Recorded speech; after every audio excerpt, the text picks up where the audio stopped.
Bonjour et bienvenue à la caverne des jeux de Thierry. Aujourd'hui, un grand jeu, Gloomhaven.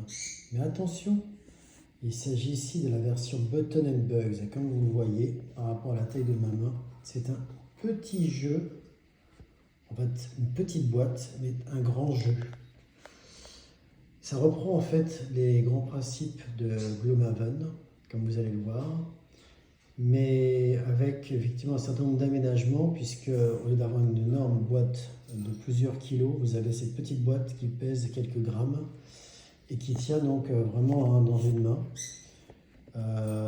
mais qui est néanmoins quand même très très riche. Alors là, j'ai fait la mise en place en fait d'un scénario. Ici, vous avez l'énorme plateau de jeu, comme vous voyez, qui tient sur une carte. Et ici, en fait, vous avez les différents, là, dans ce scénario, monstres que vous allez affronter. Vous avez été donc miniaturisé. Donc là, effectivement, dans ce scénario-là, par exemple, le numéro 5, ça représente une assiette. Et vous allez combattre différents ennemis, un sorcier, une espèce de roi bouton, etc. Enfin, bref. Donc, ce qui est intéressant, effectivement, dans cette version de Gloomhaven, c'est que vous avez une vingtaine de scénarios et 6 personnages à jouer. Donc, c'est une version exclusivement solo. Alors, les personnages, effectivement, sont représentés par des petites miniatures vraiment très mignonnes, plutôt pas mal fait par rapport à la taille. Donc, ça, c'est plutôt sympa. Donc ça, vous avez effectivement ces petites miniatures qui représentent les héros. Bon, alors par contre, effectivement, pour les figurines d'ennemis, ça vous en passerait, c'est juste des petits cubes, mais bon, vous avez des jolies cartes associées en fait à ces cubes-là. Et honnêtement, ça rend plutôt finalement pas trop mal. Donc c'est vraiment une version qui paraît minimaliste, mais quand vous savez qu'en fait dans cette version solo, vous avez une vingtaine de missions, et que en fait chaque personnage a un gameplay différent. Vous avez 6 personnages, donc vous pouvez faire rapidement le calcul, 20 scénarios, 6 personnages, ça fait donc 120, comme si vous aviez 120 scénarios en fait quelque part, puisqu'en fait vous allez jouer différemment les scénarios avec des tactiques différentes selon les personnages que vous avez. Vous avez effectivement des petites cartes, donc ça reprend le principe de Gloomhaven. Donc les cartes, vous allez jouer en fait une partie, lorsque vous avez joué les cartes, une partie en haut et une partie en bas.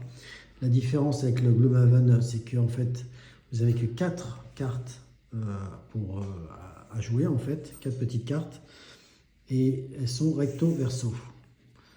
Donc ce qui va se passer, c'est que lorsque vous allez les jouer, vous allez les jouer en fait 2 par 2, un côté haut, un côté bas, comme le Gloomhaven classique, pour faire vos actions, sauf qu'effectivement, lorsque vous allez l'utiliser, vous allez passer du côté A au côté B, et lorsque vous allez passer du côté B, que vous allez les utiliser une deuxième fois, en fait, vos cartes seront défaussées. Et ensuite, il y aura une action de repos pour pouvoir les récupérer, en sachant qu'avec l'action de repos, vous allez perdre une carte au hasard si c'est un repos court.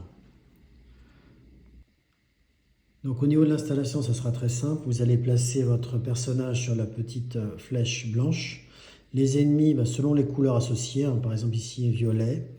Donc ici, vous allez prendre le token violet pour les points de vie. Le personnage donc du scénario.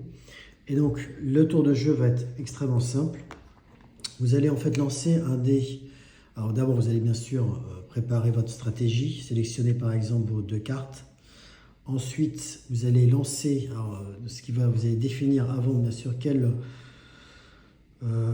si vous voulez être plus ou moins rapide par rapport aux autres, comme dans le Gloomhaven classique. Donc, par exemple, je vais dire que je vais être assez rapide, donc je veux prendre l'initiative 15.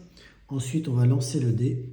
Hop, et ici, par exemple, je fais un moins. Donc, on va, pour ce personnage-là, déplacer sur le moins, donc ce qui donnera effectivement ses caractéristiques de combat et son initiative. Et on va faire la même chose pour les 2 autres personnages, donc en sachant qu'au départ, on place effectivement le jeton d'initiative et de la manière dont ils vont bouger et attaquer donc sur le 0. Et ensuite, donc, on va lancer au début du tour le dé pour chaque personnages ennemis, ce qui va effectivement modifier leur comportement. Ensuite, on va faire les actions selon l'ordre d'initiative, comme dans le Gloomhaven classique.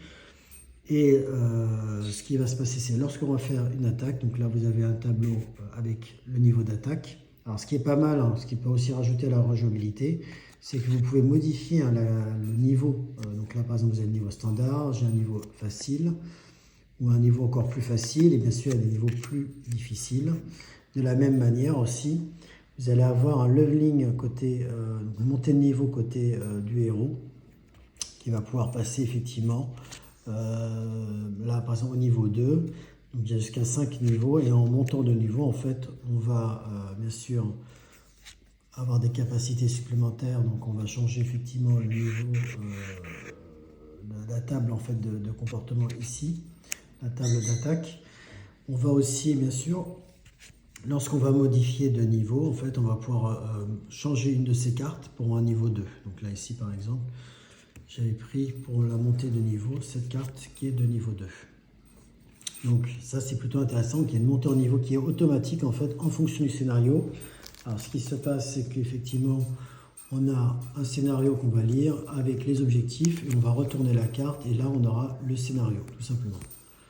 Le plateau de jeu, et on va pouvoir placer donc son personnage, les ennemis. Les zones vertes, ce sont des zones, en fait, les objets, en fait, on ne peut pas les contourner. On peut éventuellement, avec des effets, passer par-dessus en sautant.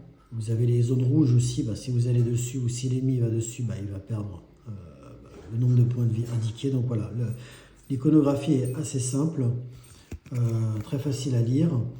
Bon, bien, ce que je n'avais pas précisé au début, mais bon, là, cette version-là est en anglais. Je crois qu'il va y avoir une version en français qui devra aussi arriver. Mais donc là, j'ai pris effectivement la version anglaise. Ça se joue aussi assez bien. Bon, les textes n'ont pas forcément très simples, mais vous pouvez trouver aussi sur Board Game Geek quelqu'un qui a traduit les textes en français. Donc, vous allez ainsi de suite, en fait, jouer donc, selon les ordres d'initiative. Jusqu'à la fin du scénario, soit effectivement vous mourrez, soit vous réussissez à tuer les ennemis. C'est à peu près, pour l'instant jusqu'à présent, moi j'en suis au 5e scénario, c'est toujours ce qu'il fallait faire, de toute façon tuer les ennemis. Ce qui va vraiment ajouter à la rejouabilité, c'est les typologies d'ennemis. Il y a pas mal d'ennemis différents. Là par exemple, je vous ai montré 3, mais ils sont recto verso, vous avez d'autres types d'ennemis, donc pas mal de rejouabilité aussi de ce côté-là. Et bien sûr par rapport aussi aux personnages. Dernier point, vous avez aussi des cartes d'équipement, parce qu'en fait il se trouve que tout est optimisé dans ce jeu-là. Au dos donc du plateau de jeu, si je puis dire, du scénario, vous avez des objets, donc vous allez pouvoir équiper au fur et à mesure que vous allez monter, vous allez les gagner en fait ces objets. Au fur et à mesure que vous allez faire des scénarios, en sachant que vous allez pouvoir équiper une seule, au début du scénario, seulement une possibilité en termes d'équipement d'attaque et en termes d'objets. Donc indiqué ici, en fait, vous pourrez équiper un nombre d'objets égal alors je crois que c'est par rapport en fait au niveau du scénario ou à votre niveau. Ça, j'ai un petit doute. Mais en tout cas, on est limité sur le nombre d'objets aussi que l'on peut équiper. Donc voilà, vraiment un rapide tour d'horizon de ce petit jeu. En fait, je dis petit jeu, ce grand jeu dans une petite boîte. Vous avez d'ailleurs aussi des effets aussi, que ce soit des effets que vous allez pouvoir faire contre l'ennemi, mais que vous avez aussi malheureusement des conditions que vous allez subir aussi, qui seront indiquées. Vous pourrez mettre les petits tokens ici pour les rappeler. Vous avez bien sûr votre niveau de vie qui va augmenter en fonction de votre niveau. Donc voilà, vous avez ici les petits tokens pour indiquer votre niveau de vie. Enfin voilà, vous voyez, petit matériel assez qualitatif, je trouve. Même si les cartes, alors je ne sais pas pourquoi dans ma version, elles ont tendance un petit peu à gondoler, mais bon, globalement, ça va quand même. Là, vous avez une petite aide avec les différents effets et références qui vont vous aider en cours de jeu. Donc voilà, vraiment très très simple ce petit Gloomhaven. Assez simple d'utilisation. Alors on regrettera aussi le manuel qui est fourni et assez succinct. Il faut aller encore sur internet pour aller trouver vraiment le le manuel complet, mais bon, voilà. Quelques petits défauts comme ça, mais globalement, vraiment, je trouve que ce Gloomhaven Buttons and Dies est vraiment, vraiment réussi. Voilà. Bah, écoutez, j'espère que cette petite vidéo de ce grand jeu vous a plu et écoutez, je vous dis à bientôt.